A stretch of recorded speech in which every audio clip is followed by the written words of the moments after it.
মৃতদেহ উদ্ধার হলো ধলাই জেলার মনুতে। অজ্ঞাত পরিচয় এই দেহটি পাওয়া গেছে মনু নদীর পাশে।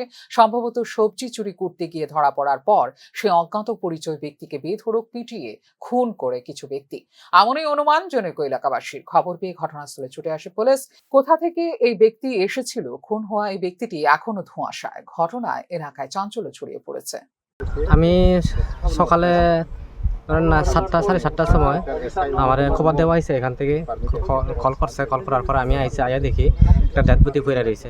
তো আমি ভালো মন্দ জিগাইলাম। ভালো মন্দ জিগানির পরে এখানে যারা আছে, যারা পাইছে তারা কইতাছে চুরি করতে আইছে রাত্রে, মানে ভোরবেলায়।